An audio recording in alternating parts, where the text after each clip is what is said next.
संगत जी, प्यार से कहना जी, धन निरंकार जी। साथ संगत जी, अगर 4 धर्म है तो मानने वाले भी 4 होंगे, और मानने वाले 4 हैं तो चारों का नियम अलग है। तो किसी का नियम बड़ा है, किसी का नियम छोटा है। तो कोई अपने नियम को कहता है कि हमारा भगवान बड़ा है, हमारा भक्ति करने का तरीका अलग है, अच्छा है। साथ संगत जी, निरंकारी मिशन में कुछ इस तरह का सिखलाई आता है कि ना हिंदू है, न सिख है, न ईसाई हैं। यहाँ तो केवल मानवता ही धर्म है। एक गीत भी है कि ना हिंदू, ना सिख, ईसाई, ना हम मुसलमान हैं, मानवता है धर्म हमारा, हम केवल इंसान हैं। केवल इंसान की बात कही जाती है कि इंसान का जो शरीर है इसमें इंसानी गुण आ जाए। और साथ संगत जी, ये बात पहली बार तो नहीं कही जा रही है, पहले भी कई बार सचेत किए हैं महापुरुष कि इंसान के अंदर इंसानी गुण होना चाहिए।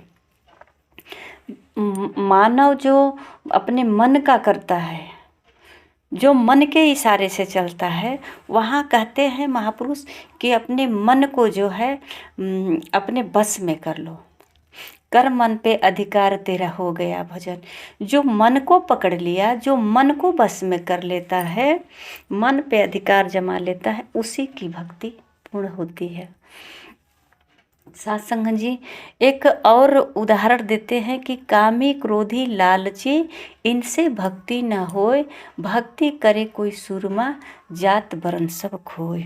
साथ संगत जी, संसार में तो बहुत सारी जातें हैं, धर्म है, बहुत सारे धर्म। वैसे तो 4 धर्म तो पूरे सब जगह जानकारी है, और 4 धर्म को मानने वाले अनेक प्रकार का नियम तौर तरीका। तो साथ संगत जी, कैसे हो सकता है भक्ति? यहाँ तो जब धर्म अपना अपना हम अपनाते हैं, हम चाहते हैं हमारी सब कुछ अलग है, तो साथ संगत जी भक्ति कैसे? परमात्मा तो एक ही है, तो हम परमात्मा को कैसे कह सकते हैं कि कोई कहेगा परमात्मा मेरा बड़ा है, कोई कहेगा परमात्मा मेरा बड़ा है। ये किसका बड़ा है? अपना अपना तो सबको प्यारा है, सबको बड़ा है। साथ संगत जी, निरंकारी मिशन में यही बताया जाता है कि परमात्मा एक ही है, और इसे देख लो, जान लो इसके बारे में कि एक ही है, चाहे वो हिंदू हो या मुस्लिम हो, सिख हो, ईसाई हो, सब में है। और इसकी साक्षात्कार कराया जाता है निरंकार का, सब में एहसास करा करके, तब आपको जो पूजा पाठ करना है करो, जानो, पूजा पाठ करो। किसका पूजा करेंगे? जानेंगे तभी तो करेंगे। तो साथ संगत जी, इस तरह की जानकारी दी जाती है कि परमात्मा कहते हैं सब लोग की कण-कण में है, जर्रे जर्रे में है।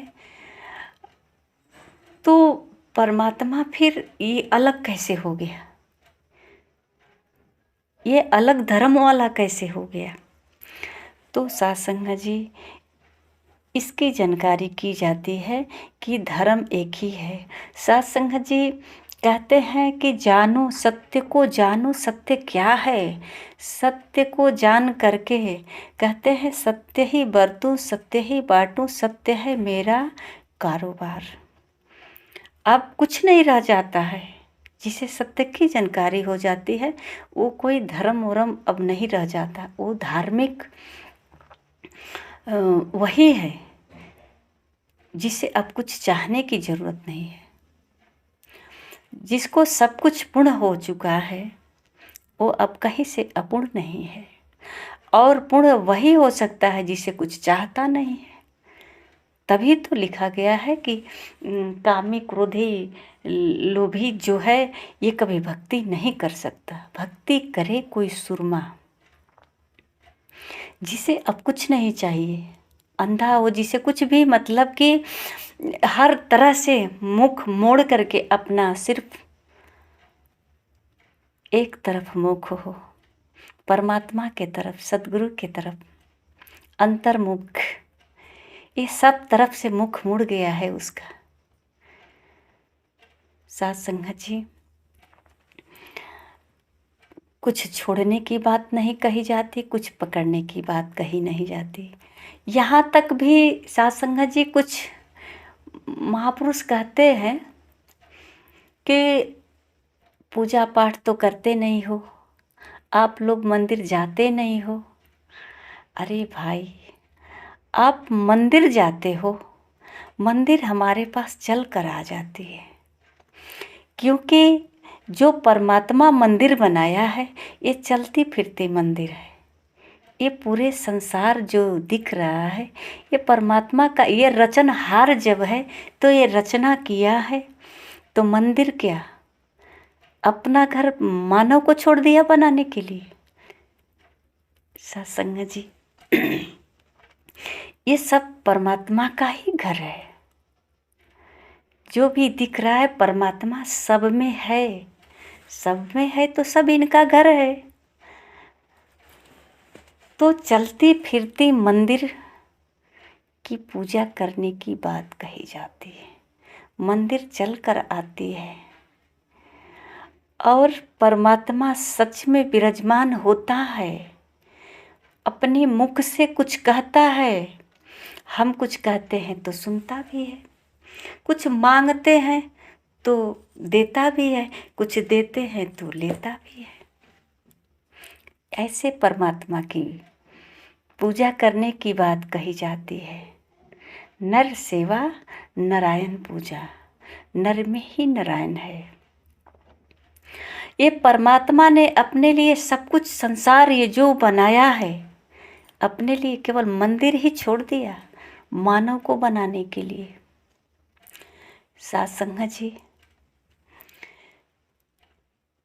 यहाँ ज्ञान इस तरीका का मिलता है कि चलते फिरते मंदिर बन जाते हैं। जहाँ जाते हैं स्वर्ग ही स्वर्ग बनाते हैं, नरक बनाने की बात नहीं कही जाती है, और नरक स्वर्ग ढूंढने की भी बात नहीं कही जाती है। किसी धर्म में भरम नहीं, धर्म से भरम से मुक्त, जीते जी मुक्ति पा जाते हैं। निरंकारी मिशन में जो सतगुरु के चरणों में, माता सुदीक्षा जी के चरणों में आया, वो जीते जी मुक्ति पा गया। साथ संगत जी, इस संसार में ना हम किसी की बुराई को जानते हैं, ना ही अच्छाई को जानते हैं। तो कहने का हकदार भी नहीं है, पर साथ संगत जी, जो अपना अनुभव है सिर्फ वही कह सकते हैं। हमें कोई मना नहीं करता कि आप पूजा न करो, मंदिर न जाओ। मंदिर खुद चल कर आ जाती है। सेवा जो करना होता है, पाँव धोना, चरण स्पर्श करना, कुछ खिलाना पिलाना है तो प्यार से पकवान बनाकर खिलाओ, मिठाई खिलाओ, जो खिलाना है खिलाओ। दुख सुख की बातें करनी है तो करो और सुनो। कुछ लेन देन का व्यवहार है तो दो और लो, प्यार से रहो। कुछ क्षण बैठ कर के हंसी मस्ती कर लो, कुछ बातें कर लो, दिल खुश हो जाएगा पूरे दिन।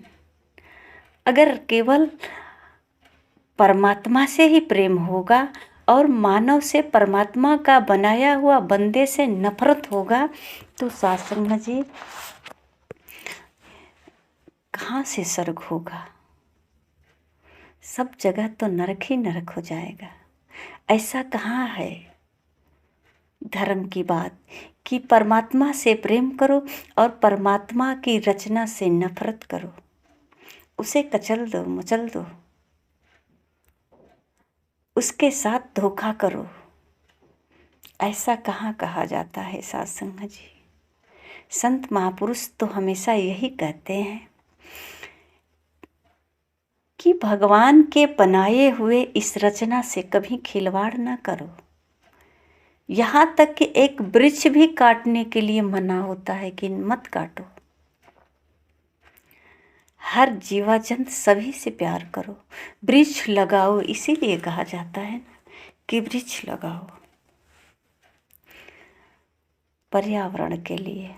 वृक्ष काटने की बात तो नहीं कही जाती है ना, लगाने की बात कही जाती है। तो सासंग जी, ना किसी को तोड़ने जोड़ने की बात कही जाती है। धर्म एक ही है, मानवता, इंसानियत आ जाए। जो इंसान का चूल्हा मिला है, इसमें इंसानी गुण भी होना चाहिए। जैसे कि एक जानवर है, तो जानवर से अधिकतर जो है भय रहता है, पर इंसान से भय है। आजकल तो इंसान से भी भय होने लगा है, पर सत्संग जी, इंसान से किस बात का भय? अगर इंसान से इंसान का भय होगा तो फिर मददगार कैसे होगा? एक दूसरे का मदद कैसे होगा? एक दूसरे का दुख सुख कैसे होगा? एक दूसरे का साथी कैसे हो सकता है?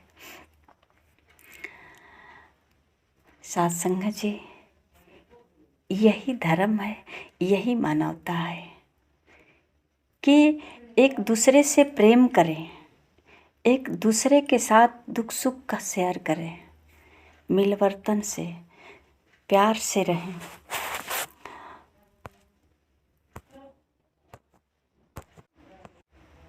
कौन बुरा है और कौन अच्छा है, क्यों अच्छा है और क्यों बुरा है, ये कैसे पता लगाएं?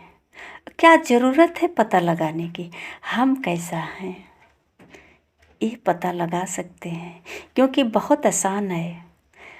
हम बैठ गए आराम से एक स्थान पे और सुबह से जो शाम तक दौड़े हैं ना, उसका पता लगा सकते हैं कि हम क्या क्या किए हैं, और जो किए हैं उस स्थान पे किसी और को खड़ा करके देखें तो अच्छा लग रहा है कि नहीं। अगर नहीं अच्छा लग रहा है तो हमारा कर्म सब अच्छा नहीं लगा। जब हमें अच्छा नहीं लगा तो हम अपना सुधार करेंगे। तो सत्संग जी, किसी के अच्छाई बुराई को हम कैसे जान सकते हैं? जान नहीं सकते हैं तो कहेंगे भी नहीं। अपने बारे में कोई अपनी बुराई करता है क्या? कभी नहीं कहता है। क्यों नहीं कहता है? अपनी बुराई कहने में क्यों संकोच होता है? क्योंकि हमारा इज्जत चला जाएगा, मान सम्मान चला जाएगा, मुझे शर्मिंदगी होगी। औरों को शर्मिंदा करने में कोई संकोच नहीं, औरों को नीचा दिखाने में कोई संकोच नहीं।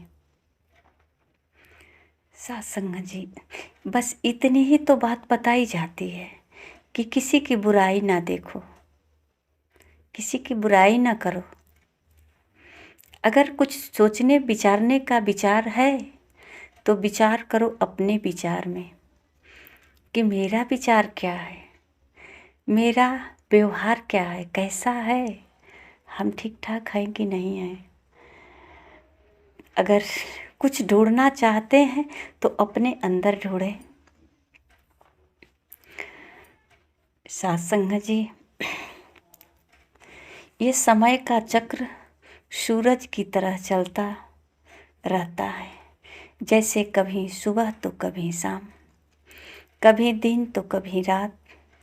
हम किसी को निरादर दृष्टि से न देखें, ये सब हमारे उपयोग में आएगा समय आने पर।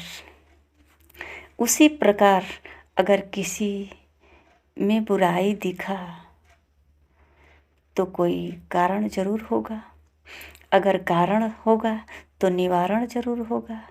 ज्ञानी जन का ध्यान सिर्फ निवारण पर होता है। एक झरने के भांति नीचे के तरफ झुक करके उसको भी निर्मल करके महासागर में मिल जाते हैं। वही है महान आत्मा। तो सत्संग जी, महापुरुष किसी में बुराई नहीं देखते, क्योंकि उनको पता है कि ये देखने वाली जो हमारी अंदर का भाव है, ये आँखें नहीं देखती है, ये अंदर का जो हमारा भाव है यही सब देखता है। ये आँखें तो खुली रहे, अगर ध्यान न रहे तो कुछ भी नहीं देख पाएगा। सत्संग जी, इस जो भी कमी है सिर्फ अपने ध्यान की कमी है। यही ध्यान हम सतगुरु के चरणों में लगा दें, परमात्मा को जान जाएं और परमात्मा के चरणों में अपने आप को समर्पण कर दें। गाते तो बहुत दिन से हैं, तन मन धन सब कुछ ही है तेरा, तेरा तुझको अर्पण क्या लागे मेरा। ओम जय जगदीश हरे। सत्संग जी, ये सिर्फ गाने तक सीमित न रहे, ये तन मन धन अगर सच में है तो समर्पण कर दे, ये जीवन का श्रृंगार बन जाएगा। सत्संग जी, प्यार से कहना जी, धन्य निरंकार जी।